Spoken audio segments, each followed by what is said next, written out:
What is up, guys? Welcome back to another episode here on the Keep It Hoop YouTube channel. So, I was on Twitter, I think it was Monday or Tuesday, and I saw a picture talking about the most disappointing players on each NBA team. Now, I wanted to give my take on that because I didn't agree with some of the names on the list. And so, yeah, I wanted to do my version of that, go down the teams and just talk about who's been the most disappointing player on each team for me.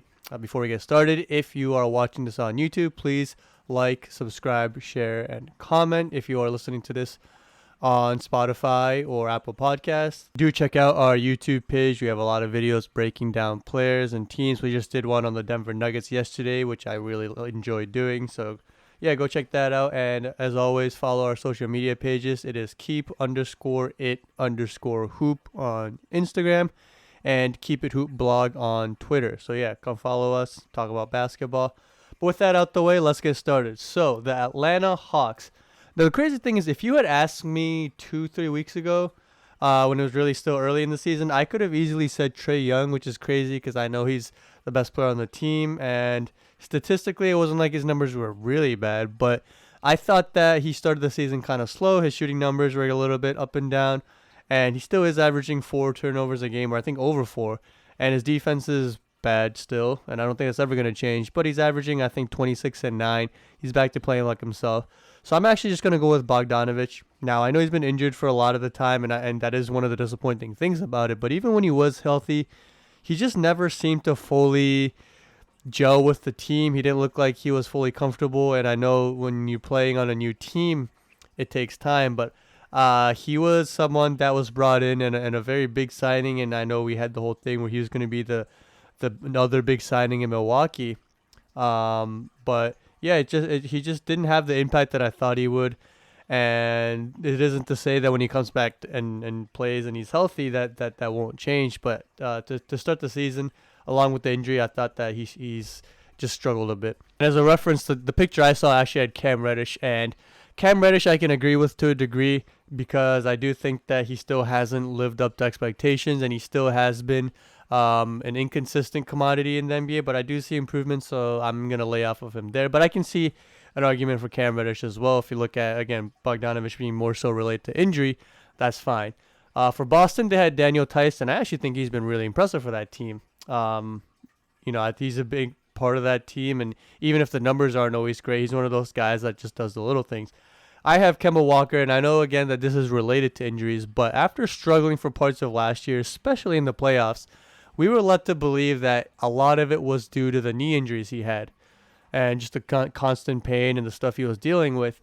And if that was the case, then I thought that he would come into this season healthier and be ready and expect the Kemba of old. Because I'm a Kemba fan. Look, he's someone I modeled my game after at times as being a smaller guard. Obviously a very good point guard, but he struggled this year, shooting under 40% from the field and averaging 15 points and 4 assists per game. Maybe he starts to figure it out as the season goes on, and maybe he is just taking a back seat to Jaylen Brown and Jason Tatum, who have really taken the reins as the guys on this team. And maybe he's just trying to get used to his new role, but still a little bit disappointed. I thought that if he was able to get fully healthy again, that he would be playing a bit better than he is now. So now it's the Nets, and the list actually had DeAndre Jordan. I think he's been fine. I know the defense and rebounding on that team has been atrocious, but I don't think it's all his fault. DeAndre Jordan, when the Nets got him, had already been declining as a rebounder and a rim protector, and I think his block numbers are actually up this year compared to the last couple of years. So I think he's doing the best he can. I think that is an argument you can make. For me, it's been TLC. I think that he showed signs of being a solid player in the bubble last season, and he's shown glimpses of it this season, but his defense has been bad, and I think he isn't a good enough offensive player where he can have some of the defensive lapses that he's had. He obviously had the really big missed layup against the Wizards on Sunday, and I think his offense is just too inconsistent to be how bad he is on defense at times. But DeAndre Jordan, I think, given their lack of rebounding and interior defense, you can make an argument for it, but I think TLC has been a little bit more disappointing for me so far. going down the list is now the Charlotte Hornets, and the list had Devontae Graham, and I'm actually going to argue with this one. And I feel bad because I'm a big fan of Devontae Graham. I like the way he came out and really proved himself last year, but he's just been so bad this year. And I do think that bringing LaMelo hurt, I think it. I mean, if you're a point guard that just had a really good season, and then your team drafts a guy that plays your position, it can be a little disappointing, right? But he came into this season. He's playing a little bit better as of late. He's averaging 14.5 points and 6 assists per game, which isn't bad. But he's shooting 34.4 from the field, which is really bad. And it's not like he was a high field goal percentage guy last year. But, I mean, the crazy thing is he's shooting 34.4%, or 34.9% from three, 34.4 from the field. And a lot of that is due to his size, and he's never been and probably never will be a great finisher around the rim. But yeah, I mean the field goal percentage has been super ugly this year, and the way he got off to the start the season was just really ugly. But I'm rooting for him. Hopefully he turns it around. So the Chicago Bulls, the list had Wendell Carter, and I think he's been perfectly fine. I don't think he's been a standout or anything, but yeah, I mean I wouldn't say he's been a disappointment. For me, it was kind of difficult because the Bulls as a team have kind of underperformed and they've had some really close losses, and their record is probably worse than their team actually has performed. That being said, it's hard to pick LaVine. He's obviously scoring and trying to do the best he can to carry this team. Markkanen is scoring at a career high rate, but you can make the argument that his rebounding is super bad for someone his height, and his defense, something that he's never been good at, continues to hinder him. Kobe White is another guy you can bring up just because, yes, he's averaging, I think, 15 points and 5 assists, which is 3 higher than what he averaged last year. The turnovers are obviously up, and that's going to go with more minutes and more ball handling duties. But he's only shooting 40%, which is about just a percent higher than the 39 he shot from last season. I'm probably just going to go with Otto Porter, and it's kind of a cop-out. But, look, given the salary he has, and I know they don't play him as many minutes as he would, and maybe in some other teams.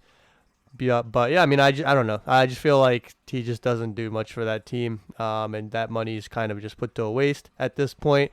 Kind of hard to choose one for that team because I think they've been, as a group, underwhelming, but also there isn't one person on that team that's like super disappointing. But I'll just go with Otto Porter. Maybe a bit of a cop-out answer, but yeah.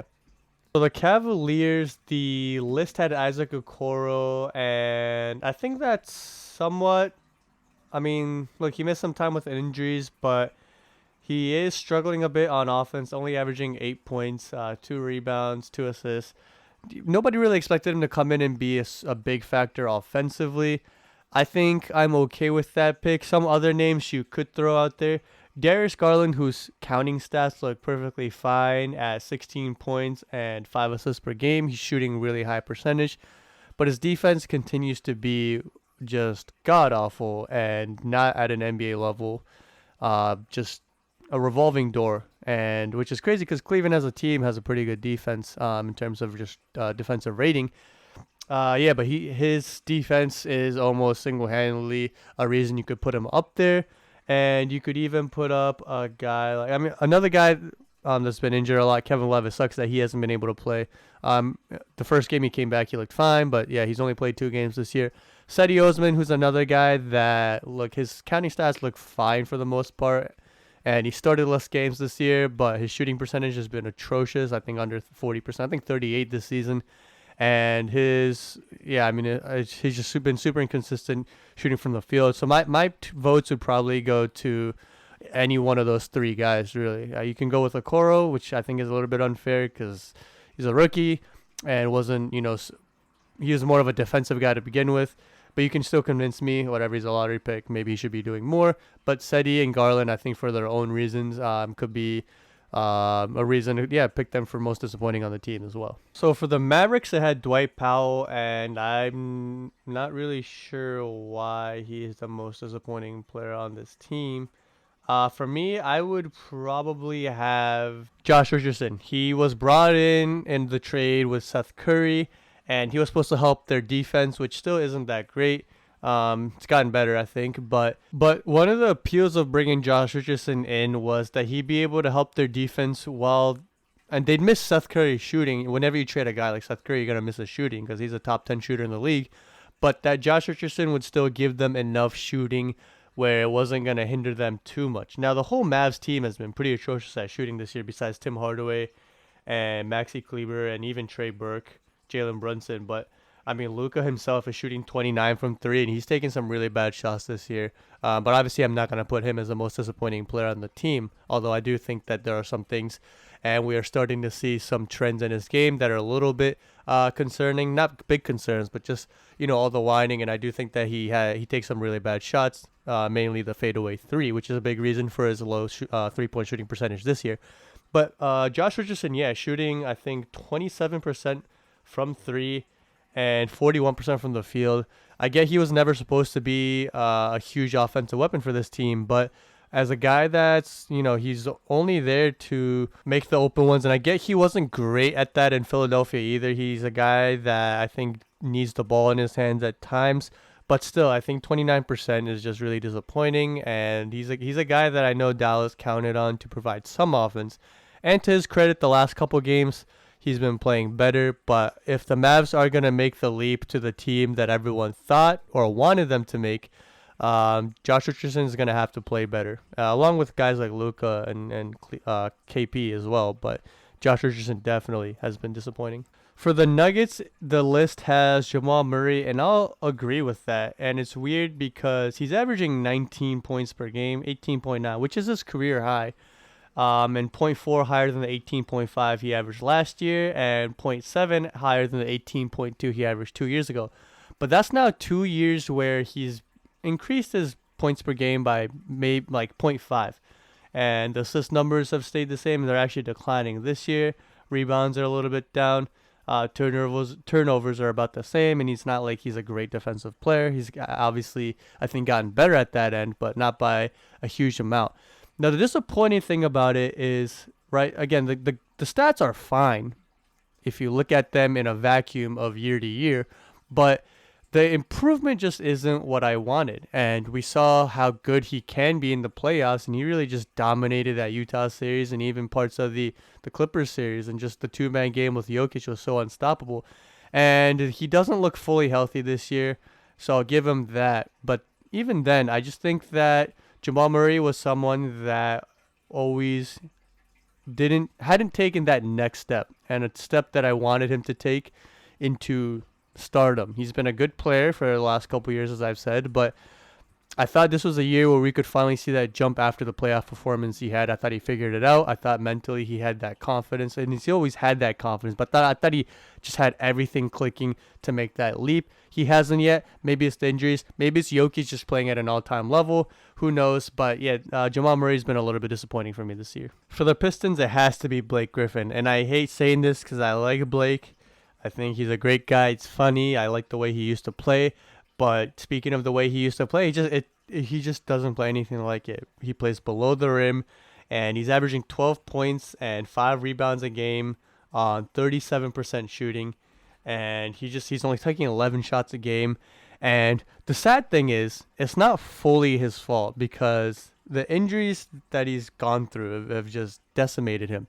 He really sacrificed himself and his knee. He played on that one knee in the Detroit playoff series, I think 2 years ago now, and ever since he just has not been the same. Because if you remember 2 years ago, his first year in Detroit, he averaged 24.5 and 7.5 and 5.5, and he was shooting the three ball. Like, he just looked really good, played on that knee, and he's just never been the same since. It sucks to see, but if you just go by straight most disappointing player on the Pistons, has to be Blake Griffin. Has to be. So the list had Kelly Oubre for the Warriors. I 100% agree with that one. Kelly Oubre was someone who I was really high on last year. Maybe it was because I've had him on fantasy in the past season, so I kind of just looked at the counting stats.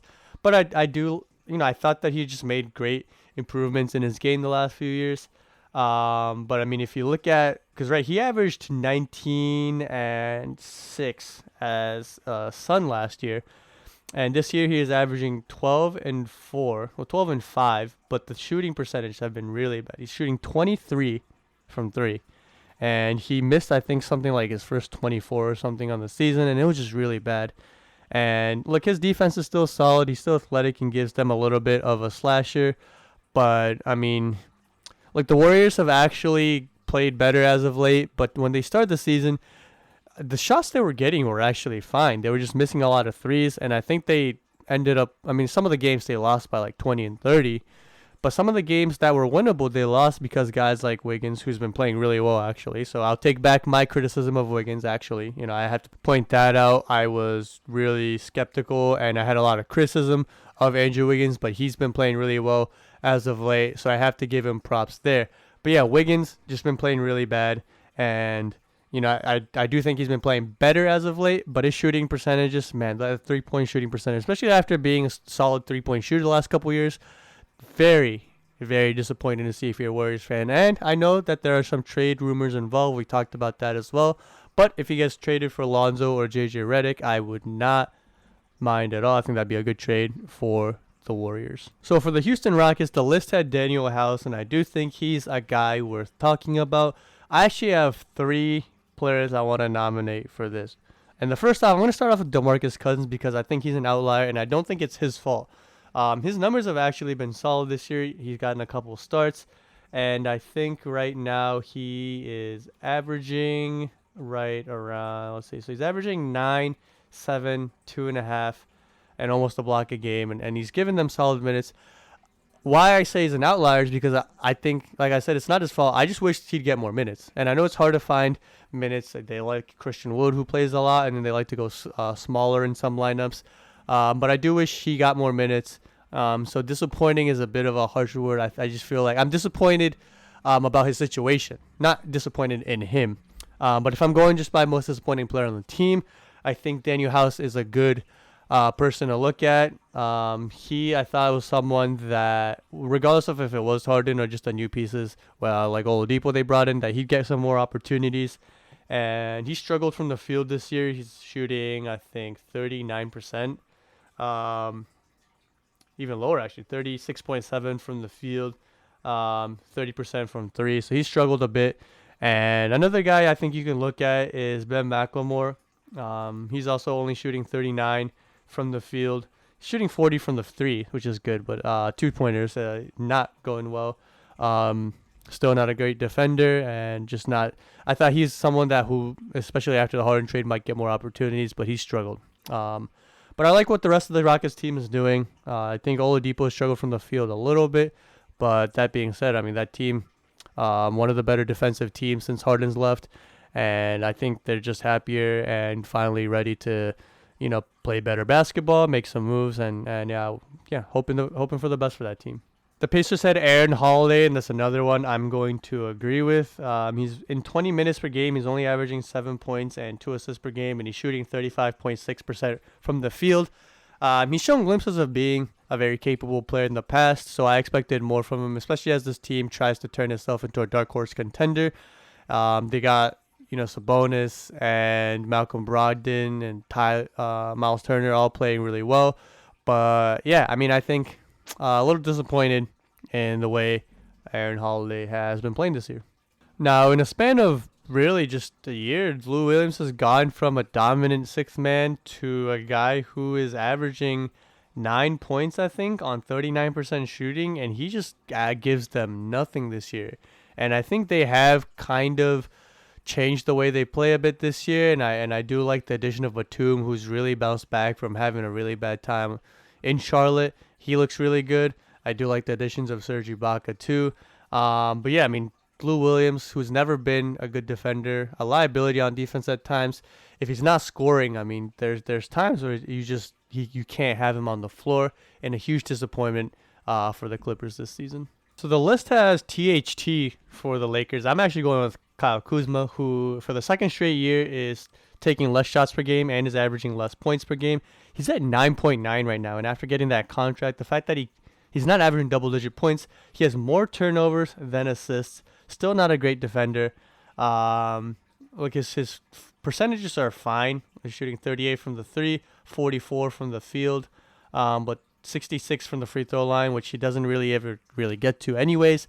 But yeah, I mean, disappointing for him. It doesn't really matter because that team is so deep and they have so many guys that can contribute, especially at the top, right? You have LeBron and AD, but Kuzma for me has been very disappointing, especially after all the talking he's done as well. But for the Grizzlies, the list has Dylan Brooks, and I'm going to agree with this one. So last year he averaged 16 points on 40% shooting, and he was already known as someone that took bad shots, didn't see a shot he didn't like, and people had already questioned his shot selection. Well, he has managed to score less points this year on more shots. So he's averaging 15.6 points per game on 38.5% shooting. And that might not be something he ever fixes, but and I do like his competitiveness and the way he tries on defense, but man, some of those shots are just so bad, and it's got to be a little bit disappointing, especially when you're a team that is already under talented against some of the teams they play against. You got a roster that has to battle and just play together, really just out execute. And granted, there are times when you need a guy to just kind of put the team on the back, or just be that guy, and have the guts and that confidence. But I don't know, man. I think if you shoot under 40% as a guard, I mean at any position really, but it's just such a bad shooting percentage, and pretty disappointing to see. Now the Miami Heat is listed here with Jimmy Butler being their most disappointing player. I think that's a little bit unfair because when he has played, they've been perfectly fine, or he has at least, and he did miss a lot of time with first the ankle injury and then I think the COVID safety protocol stuff. You could have guys like Duncan Robinson, who's putting up pretty much the same exact numbers as last year, and maybe people are disappointed that he hasn't really made any improvements. I'm going to go with Kendrick Nunn just because, and I think we saw a little bit of this as they were in the bubble, but he, at the beginning of last season, looked like the better rookie over Tyler Hero. Maybe not in terms of potential, but just in terms of how he was producing. He was averaging 15 points per game on 3 assists and 44% shooting, and he looked really good. But this season, he's playing less minutes. He's only averaging 12 points per game, which isn't bad, and he's shooting a higher percentage. But I don't know. I think that time he missed in the bubble kind of hurt him, and he kind of just seemed lost. So pretty disappointing. The whole Heat team has been disappointing, to be honest. So it's hard to pick one guy because that team just doesn't look right. And obviously they've dealt with injuries and stuff. Hopefully they figure it out because I like that team. I like the guys on that team, and I hope that they prove that last year wasn't a fluke. But I mean, everyone's gonna have to step it up for them to really make up for the lost time and the lost games. But Kendrick Nunn has been pretty disappointing, not just this season, but for a while now. So for the Bucks, the list has DJ Augustin, and I can agree with that. Now, the interesting thing for this team is they're a team that I thought would be having a better record. You add Drew Holiday to a team that already had the best record in the East, and I expected more from them. I think they are still trying to figure things out. Giannis's numbers are a little bit down. Drew's numbers aren't great. At 16, 5 and 5, it's solid, not great. But DJ Augustin, I thought was going to be a really good addition to this team. Just give them some depth at that guard position, and he's always been, he was a starting point guard for an Orlando team that made the playoffs. He's been a guy you can rely on and is just ask for consistency, and he's averaging, I think, 5 points per game on 36% shooting, so 5.9 points per game. But yeah, it's just been really rough to see. Hopefully he can figure it out. He is a veteran. I'm sure he'll turn it around by the playoffs, or at least during the playoffs.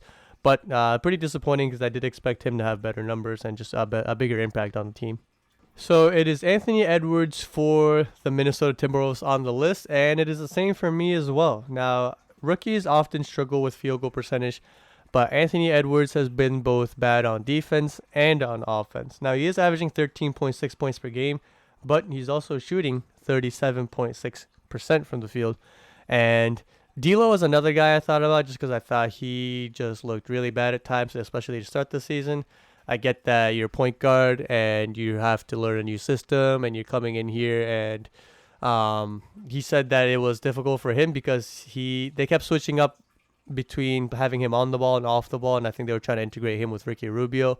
But yeah, I don't think that Edwards will really have a problem in the future, but he's been pretty disappointing so far. I will say that. So the Pelicans are a difficult one. Now, the list has Lonzo Ball, and I don't agree with that one bit. He's actually averaging career highs in points, and his assists are down, but I think part of that is he has to share the ball with Eric Bledsoe, who I think has been pretty disappointing himself. He kind of took the backseat in Milwaukee once Giannis and Chris Middleton developed, and I thought that he might in New Orleans. Granted, they have Zion and they have Brandon Ingram.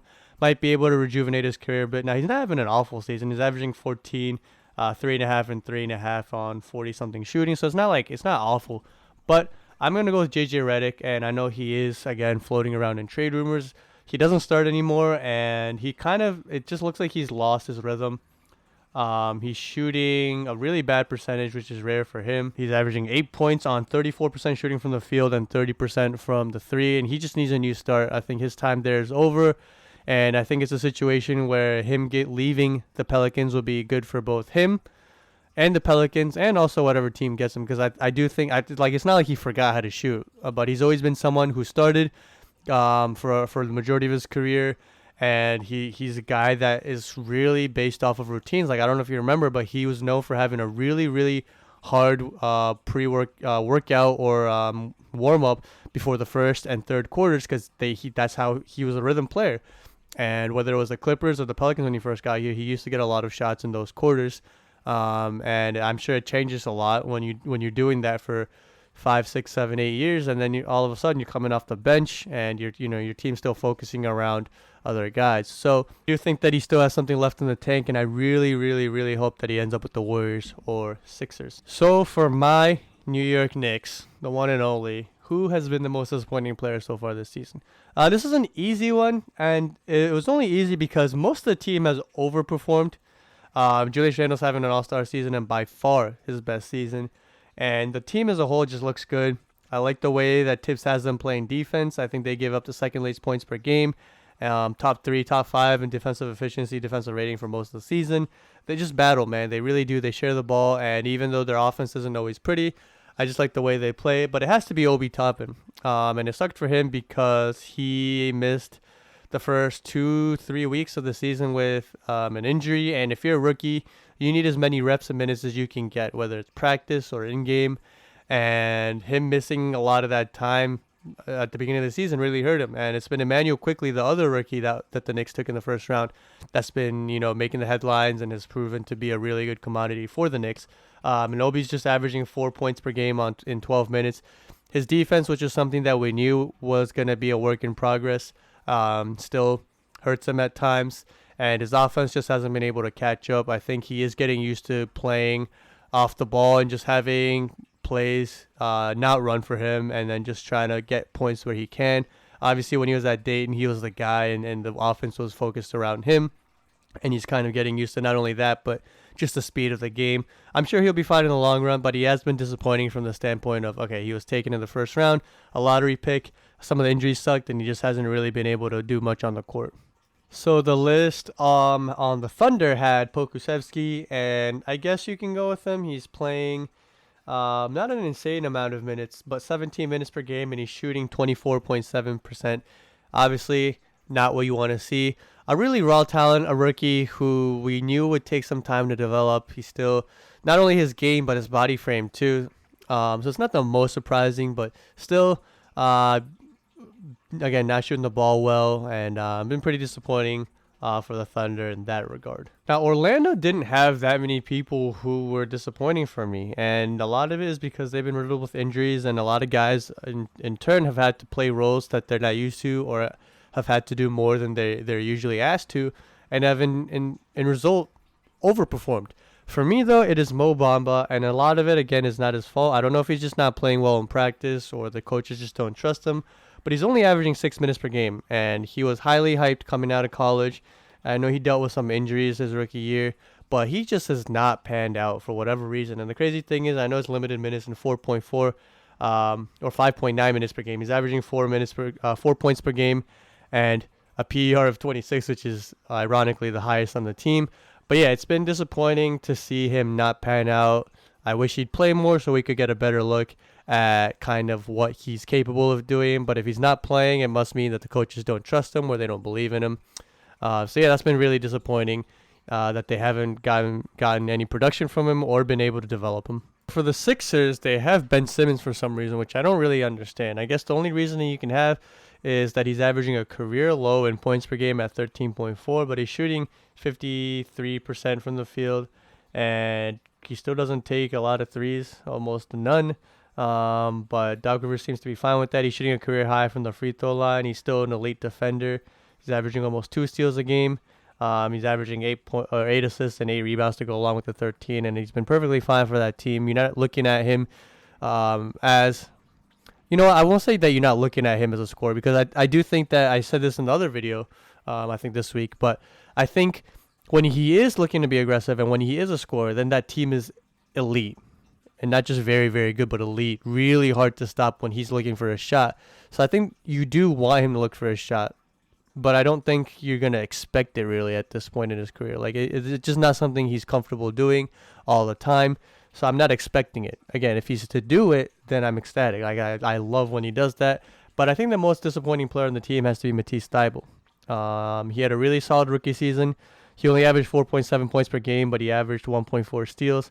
And he shot 35.7 from 3 and 42 from the field overall.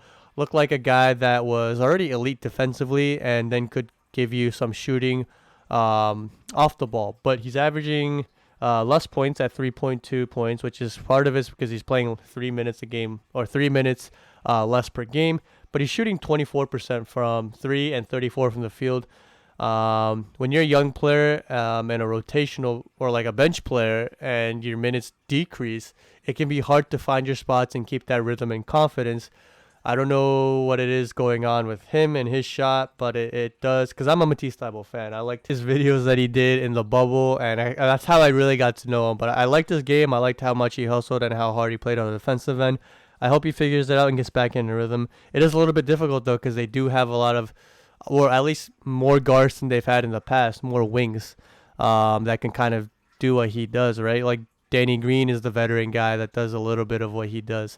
Seth Curry is an elite shooter who has kind of moved everyone down, moved everyone else down the line. Tyrese Maxey has come in and has done a good job as a rookie as well. So sucks for him. Maybe he's a guy that ends up getting moved at some point, but I think that team as a whole has been good this year, so it's hard to find one guy that's been disappointing. But I guess if you just look at the numbers and some of the shooting stuff, he has to be one of the guys. Robert Covington was listed for the Portland Trailblazers, and I'm 100% there. He is averaging, I think, 7 points per game on 33% shooting in 30 minutes per game. And yeah, he's been bad. Now to his credit, I think his last game he had 19 or something. It was his best game as a Trailblazer. And I think it's been disappointing because he was one of those guys, and I know he's not the player he was in Minnesota or Philadelphia, but I thought that he could come in and give this Portland team some much needed wing defense and shooting. And his defense, again, isn't what it was before, but it's been solid at best, and his shooting has just been horrendous. So yeah, by far the most disappointing player for the Trailblazers so far. For the Suns, the list is Jevon Carter. Now, I guess you could make that argument. I don't really have any other guys, to be honest. He's averaging 3.5 points per game, and he's shooting 35% from the field, 27 from 3, which is odd because he shot 42.5% from the 3 last year. He is playing less minutes, so maybe some of it is a rhythm thing. But yeah, to be honest, not much to be said about him or the Suns in terms of just most disappointing. I think they are playing about on par. They got off to a hot start, struggled a bit, but I mean, they're still a young team. Besides Chris Paul, they're still, I think, learning how to win and win consistently. Devin Booker's numbers are down, at least in terms of like points, but his field goal percentage is still high, and I think he's playing better team basketball overall. And yeah, I mean, I don't really know. Not too many huge disappointments on this team, but I guess you could go with Jevon Carter. For the Kings, it says Hassan Whiteside, and I don't know why whoever made this list or picture even expected a lot of Hassan Whiteside. I mean, he had, I guess, a decent season for his standard in Portland, but if you watch Hassan Whiteside games, like, he's one of those players that just gives me such a headache to watch, and I want to pull my hair out because he's athletically gifted and he has the height, but it's like his man-to-man defense isn't good, and everyone wants to call him a good defender because he gets blocks. That's not true, guys. If you're listening to this, just because you get steals or blocks doesn't make you a good defender. James Harden got a lot of steals. Allen Iverson led the league in steals before. Doesn't make you a good defender. He's a solid to above average help defense rim protector, but man to man, not a good defender. And offensively, he plays like he doesn't care. So I don't know why you're disappointed in him, because I don't think you should expect anything out of him to begin with. Now, Marvin Bagley is a candidate, and he's been playing better as of late, but he did start off the season slow, and there were trade rumors surrounding him. But I don't understand how you can pick someone besides Buddy Hield. He showed glimpses in the past of being a good player, but this year he's averaging 16 points on an absurd 38% shooting. And for the amount of shots he takes, open and bad, I don't understand. I don't understand how you can pick Buddy, or how you can not pick Buddy Hield. And I don't understand how you can pick Hassan Whiteside. Because if you pick Hassan Whiteside, like, disappointing means you had expected something from them. And I don't think you, at this point in Hassan Whiteside's career, you can, or you should expect anything out of him that's enough to disappoint you. So for the Spurs, it says LaMarcus Aldridge, and I'm not sure why. So granted, his counting numbers are down, his points are down, his rebounds are, I think, down as well. But he just doesn't have the offense kind of catered around him anymore. And a lot more of the opportunities are around the younger guys. And even DeMar DeRozan, who's still a very capable scorer, is more of an assist guy now. Like, he still scores, but he's looking to get others involved a lot too. And I don't think that's LaMarcus Aldridge's fault. I think that's just more of the focus on the offense. But I guess if you're just looking at strictly at numbers, then sure, you can make that argument. I would actually say it's Lonnie Walker. He's finally gotten his moment. He was a guy that the Spurs, and to be fair, a lot of guys in the NBA had high hopes for. And he started all 22 games this far, and he's only averaging 11 points on 40% shooting. He's had some really nice game, and I think especially at the start of the season, he showed what he's capable of, but he just hasn't been able to put it together yet. Bit of inconsistency. I get he's young, but I personally expected a bit more of him. So yeah, a little bit disappointed there. So I think for the Raptors, you can have multiple guys. Now, Pascal Siakam is the guy that a lot of people want to bring up. He averaged 22.9 last year, and he's averaging 19 right now. He started the season off pretty bad, and I hate saying this because I'm a Pascal fan. I love Pascal. I picked him up. I remember his first breakout year, so like 2 years ago. I picked him up off of waivers in fantasy, and he almost helped me win I ended up winning fantasy, but almost single-handedly helped me win it. And ever since I've been a fan, I just loved where the improvements he's made and just his work ethic. And even after that first breakout season, he ended up having a really nice season last year until the bubble. And in the bubble, he admitted to not really being himself and not loving the game like he usually do, not having fun. And it looked like that kind of came over into this season because, again, he started off the season pretty bad. Now, granted, again, 19 points per game, 3 points lower than last year, but he is averaging 4.6 assists, which is a career high, and 8 rebounds, which is a career high, and he's still shooting it, pretty well, 45%. His 3-point percentages are down at 23.6%. So Pascal is definitely a name that a lot of people will bring up. I think another guy, Kyle Lowry, who's not really looked at as like a main scorer anymore, but he is not shooting the ball great. I mean, he's averaging 17 points per game, so I don't think you can really complain. But him and Van Vliet, by the way, who's showing why he got paid and just exploded for, I think, 54 the other night. But neither of those guys shoot a really high percentage from the field, and I don't think that's anything that people really expected. But another guy that people can look at is Terrence Davis. Now, he was chosen over R.J. Barrett for the NBA All-Rookie second team last year, and we've seen what RJ's doing, averaging nearly 20 points, and one of the leaders of a Knicks team that's making a possible playoff run. Terrence Davis come back this year with 7 points per game in 13 minutes, so not great. I think Pascal still has to be the disappointment because of just how bad the team was playing. I think they're playing better now, but just how bad they started the season and how he was supposed to be the guy along with Fred VanVleet. And VanVleet, I think, has held up his end of the deal a bit more than Pascal has. Hopefully Pascal can continue to turn it around because that team should be in the playoffs with the talent and experience they have. For the Jazz, the list has Bogdanovic, and I'll agree with that. I think he's the last couple games he's been playing better and shooting the ball better, and that's the main key with him because they need him to be someone who can spread the floor and take pressure off of Conley and Donovan Mitchell. For his career, he's always shot around 45%. He had 45 in Brooklyn his first couple years, 43, 44, 45. Indiana, he was 47 and 49. And then last year in Utah, he was 44. But this year, he's at 39. Again, he's turned it around a little bit as of late. And his counting stats still look fine at, I think, 15 and 3. But yeah, he averaged 20 last year. He's at 15 now. A lot of it's because of the shooting percentage. Hopefully he turns it around because that team is looking really good right now. And I did the video on the Utah Jazz offense actually yesterday, so go check that out if you haven't yet. But yeah, that team is looking to make a run, and the fact that they've done this with him shooting so poorly shows. I mean, it's good. It's a good news for, I think, the Jazz fans, because right, it's like if he does turn it around, the ceiling just becomes that much higher, and you can see the potential of this team. Now, the Wizards have Russell Westbrook on this list, and I agree with that, but I'm going to have two guys for the Wizards, because I think there's two guys that have been super disappointing so far. And granted, that whole team has been disappointing this season, right? I had the Wizards possibly making the playoffs, and I watched them, and every game is like just a track meet, and it's super annoying to watch. I'm a Russell Westbrook fan and a Bradley Beal fan, and I feel bad more so for Beal just because I feel like he's kind of stuck in a situation, and he's being kind of, I think, too loyal to a fault where he said he wants to stay. But I think it would be better for the NBA and him and possibly even the Wizards if he just goes. But I have Russell Westbrook partly because of the turnovers, the defense, and the field goal percentage. And the last 2-3 games, he's been playing a lot better. His field goal percentage is better.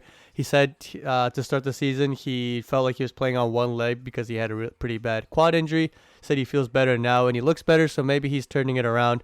I think another guy, though, is Davis Bertans. Last season was a breakout year for him, averaging 15 points. He made 5 threes a game pretty much on 43% shooting from the field and 42.4 from the three. This year he's averaging 10 points per game, and granted he's playing about 4 minutes less. He's shooting 33 from the field and 32 from the three-point line. You bring in a guy like Russell Westbrook, and then you still have Bradley Beal. You think that Bertans is going to continue to get open looks, and he has, but he just hasn't been able to convert them, and it's actually cost him because, kind of like the Bulls, the Wizards have actually had a decent amount of games where their losses were really close. So maybe a Bertans 3 here and there. Maybe if he was shooting 40% instead of 33%, maybe they win some of those games and their record doesn't look as bad. That doesn't change the fact that they play zero defense and that team still needs either extra pieces or just to start the rebuild. But that being said, while Westbrook is a hot topic and a guy that a lot of people blame, I don't think you can look away from the fact that Bertans, who is supposed to be a shooter, is shooting the ball very badly. But that'll be it for today. Thanks for watching. If you're watching this on YouTube, do subscribe, like, share, and comment. If you're listening to this on Apple Podcasts or Spotify or Spreaker, go over to the YouTube channel, check out our videos, follow us on our social media pages as well. It's keep_it_hoop on Instagram, and on Twitter it is keepithoopblog. Thanks again. Hope you guys enjoyed it, and we should be back with another video tomorrow, so stay tuned for that. But yeah, thanks, and see you guys soon. Peace.